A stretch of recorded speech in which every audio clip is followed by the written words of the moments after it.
நாங்க எவ்வளவு கோடி வச்சிருந்தாலும் உன்ன மாதிரி மனசு வராது, நல்ல மனசுமா உங்களுக்கு அப்படி நிறைய பேர் வாழ்த்துறாங்க. யாரு காசை திருடலாம், யார்கிட்ட அந்த ஆட்டையை போடலாம், எப்படி ஊழல் பண்ணலாம், எப்படி லஞ்சம் வாங்கலாம்னு எல்லாரும் நினைச்சிட்டு இருக்கிறப்போ ஒரு தூய்மை பணியாளர் ரோட்ல கடந்த 45 பவுன் நகையை வீட்டுக்கு எடுத்து போனதுக்கு அப்புறம் தான் பாக்குறாங்க.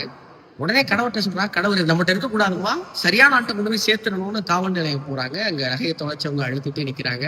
நகையை சரியா கொண்டு போய் சேர்த்துறாங்க. பத்மாக்கா இன்னைக்கு என்ன நடந்திருக்கு? பத்மாக்காக்குன்னா அக்காவுடைய பேர்ல போஸ்டல் ஸ்டாம்ப் தபால் தலை வெளியிட்டு இருக்கு அரசாங்கம். எவ்வளவு பெரிய மகிழ்ச்சியான விஷயம் பாருங்க. உங்களுக்கு தெரியும் அதோடைய மதிப்பு இன்னைக்கு 50 லட்சம் ரூபாய்க்கு மேல.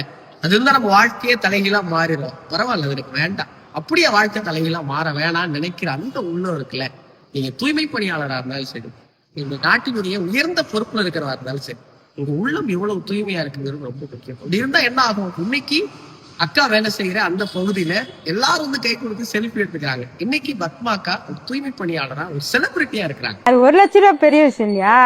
1500க்கு நான் தேடிட்டு இருக்கும் போது தமிழக அரசு அவங்களை பாராட்டி 1 லட்சம் ரூபாய் காசோலை கொடுத்துருக்காங்க.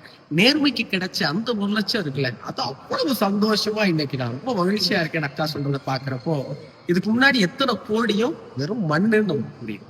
இந்த தொடர்ந்து காலங்காலமா எல்லாரும் புகட்டி வந்த அந்த ஒரு வார்த்தை இருக்குல்ல, நேர்மையா இருக்கும்.